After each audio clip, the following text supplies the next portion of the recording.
नमस्कार दोस्तों, आज हम डिस्कस करेंगे अपने अगले टॉपिक को। सबसे पहले मैं पूछना चाहूँगा, आप कैसे हैं? आप सब लोग, उम्मीद करता हूँ आप सब लोग ठीक होंगे और आपकी प्रिपरेशन भी काफ़ी ज़्यादा अच्छी चल रही होगी।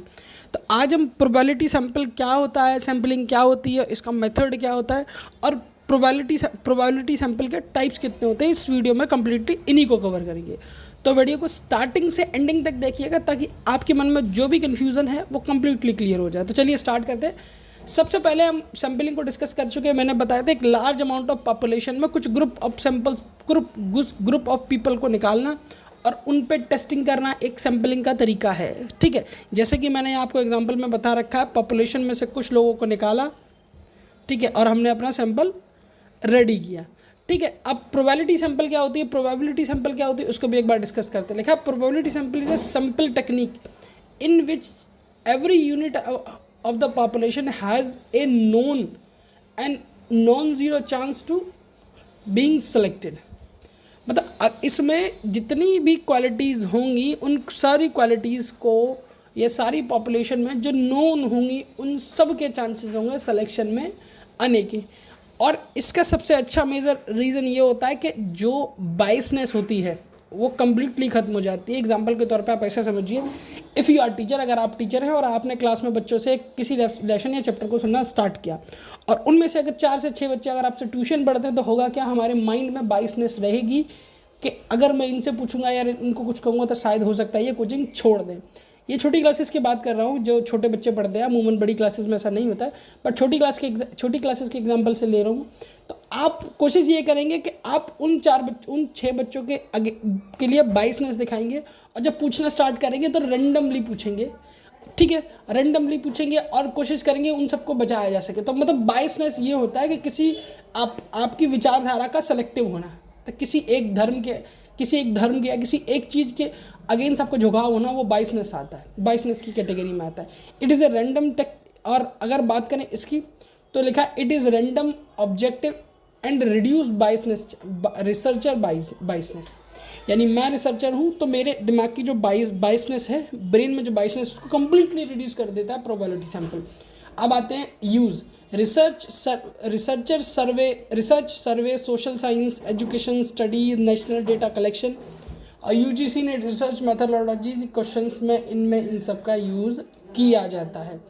की फीचर्स भी एक बार डिस्कस कर लेते हैं। रैंडम सिलेक्शन होता है, इक्वल एंड नोन प्रोबेबिलिटी होती है, लेस बाइसनेस होती है जो हम डिस्कस कर चुके हैं, मोर रिप्रेजेंटेटिव ऑफ द सैंपल होता है। सैंपल तो लार्ज अमाउंट में होते हैं, काफ़ी ज़्यादा रिप्रेजेंटेटिव ऑफ सैंपल्स होते हैं, तो ये इससे रिसर्च हमारी काफ़ी ज़्यादा अच्छी होती है। टाइम कंज्यूमिंग ज़्यादा हो जाता है बट रिसर्च काफ़ी ज़्यादा अच्छी होती है। रिजल्ट कैन बी और जर्नलाइज, रिजल्ट को भी जर्नलाइज किया जाता है, या रिजल्ट भी जर्नलाइज आता है।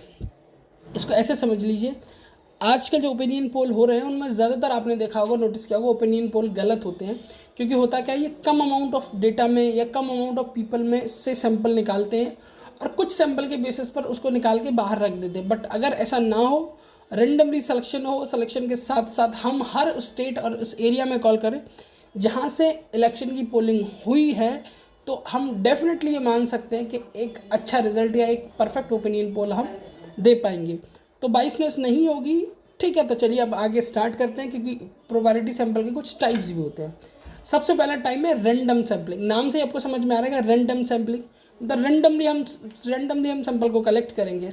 फिर एक systematic, stratified sampling, clustered sampling, multi stage sampling. एक एक करके इन चारों की डेफिनेशन को डिस्कस करेंगे। चारों की डेफिनेशन को डिस्कस करने के साथ ही साथ हम कुछ एग्जांपल भी, जो मैं आज स्पेशली आपके लिए लेके आया हूँ क्योंकि संडे है, तो उसको भी डिस्कस करेंगे। देखिए, रैंडम सैम्पलिंग की बात कीजिए, हर इंडिविजुअल के पास इक्वल चांस होता है सेलेक्ट होने का। ठीक है, selection done purely by chance, purely selection होता है चांसेस के अकॉर्डिंग टू चांस। फिर मेथड की बात करें, लॉटरी मेथड, यानी लॉटरी रैंडम सिलेक्शन होता है। आप अगर लॉटरी टिकट खरीदते हैं तो वो कोई भी लॉटरी टिकट आपको निकाल के दे देता है, किसी भी लॉटरी टिकट के आपको मिलने के चांसेस बराबर होते हैं। ठीक है, रैंडम नंबर टेबल, आप कभी देखिए रैंडम नंबर टेबल में आप किसी भी टेबल में आप जगह बैठ जाइए, सबका एक टेबल पे बैठने के इक्वली चांसेस होता है। Computer based random generator.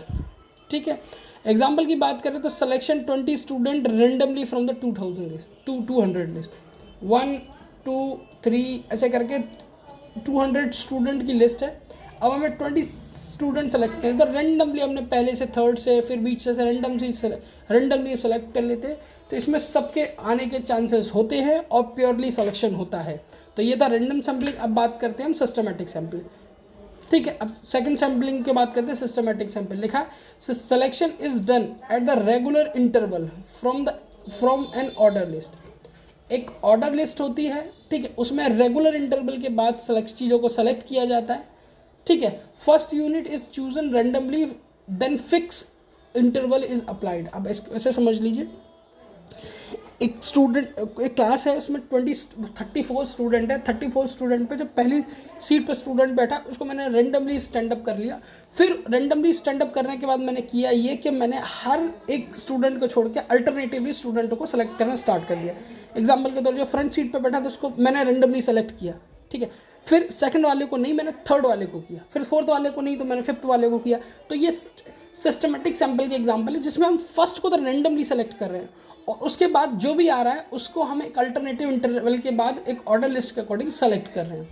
Then fix interval is applied. I think आपको ये एग्जांपल समझ में आएगा। एग्जांपल भी है choosing every 10th student from the list. जैसा कि मैंने आपको बताया था, मैंने आपको एक अल्टरनेटिव के अकॉर्डिंग बताया था, इन्होंने 10th पर्सन को रखा है।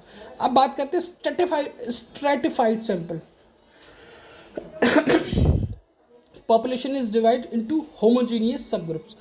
अब जिनकी क्वालिटीज़ और प्रॉपर्टीज़ मिलती है उनको हम बोलते हैं होमोजीनियस सब ग्रुप। इसको एग्जाम्पल में स्ट्रेटा भी बोलते हैं, होमोजीनियस होते हैं। अब उनके बीच में सैंपल लेना, सैंपल कलेक्ट करना। लिखा है sample is taking for the each stratum proportionately और इक्वली। हर एक ग्रुप में से इक्वली सैंपल लिया जाएगा, एक सैंपल लिया जाएगा, उसको हम बोलते हैं stratified sampling. Selection student as a gender subject stream income category. Example के तौर पर वैसे समझ लीजिए, हमने कुछ लोगों के ग्रुप ऑफ कुछ पीपल्स के ग्रुप बनाए जिसमें हमने उनको रखा जिनकी इनकम सेम है। एक ग्रुप में हमने ऐसा रखा जिनकी फूड हैबिटिंग सेम है, कुछ लोगों को हमने ऐसा रखा जिनके जेंडर सेम है। तो उनके अकॉर्डिंग हम इनको डिवाइड करके सैम्पलिंग करते हैं, उनको बोलते हैं स्ट्रेटिफाइड सैम्पलिंग।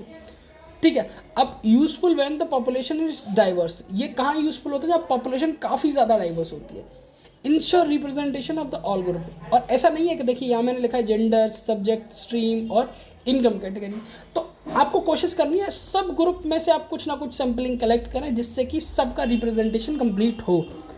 नेक्स्ट वीडियो में बात करते हैं क्लस्टर्ड सैंपल की।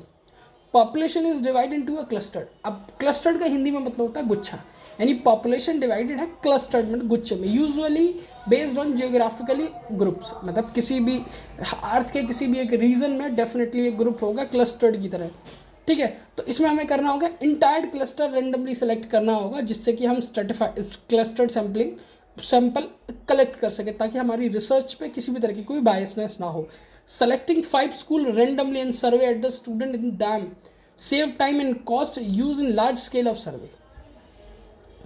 करेक्ट। ठीक है, अब आते हैं मल्टी स्टेज सैम्पलिंग। एक से ज़्यादा स्टेज पर जो सैंपल कलेक्ट होते हैं उनको मल्टी स्टेज सैम्पलिंग कहते हैं। लिखा है सैम्पलिंग इज डन इन 2 और more stage. It is a combination of cluster and random technique. ठीक है, क्लस्टर और रैंडम टेक्निक आई थिंक हम डिस्कस कर चुके हैं और काफ़ी अच्छी तरह डिस्कस किया था। बात करते हैं एग्जाम्पल की, state district village house hold and individual. ठीक है, use large population survey like NNSO and census. तो ये कंप्लीट था प्रोबेबिलिटी सैंपल और उसके टाइप्स के बारे में। इसकी जो थर्ड वीडियो होगी उस वीडियो में मैं इन सबसे रिलेटेड आपसे PYQ डिस्कस करूँगा जो हमारी कल होने वाली है। PYQ में मैं उन PYQ को ज़्यादा डिस्कस करूँगा जो काफ़ी ज़्यादा रिपीटेड है और काफ़ी ज़्यादा पूछे गए हैं, जिससे कि हो ये कि UGC नेट में अगर इससे रिलेटेड एक भी क्वेश्चन आए हमारे सैम्पलिंग से रिलेटेड तो ऐसा ना हो कि हमारे सिलेबस या जो हमने पढ़ा उससे बाहर जाने वाला है। बाकी वीडियो अगर आपको अच्छा लगता है तो डेफिनेटली चैनल को लाइक शेयर सब्सक्राइब कीजिए क्योंकि हमारा चैनल अभी रिसेंटली बना है और ये काफ़ी ज़्यादा नया है। जितनी ज़्यादा अच्छी फैमिली होगी उतना ही ज़्यादा कंटेंट पोस्ट करने में अच्छा लगेगा और कंटेंट को डिज़ाइन करने में काफ़ी ज़्यादा टाइम एफर्ट लगता है। तो अगर आप लाइक शेयर सब्सक्राइब नहीं करते तो काफ़ी ज़्यादा डीमोटिवेशन होता है। और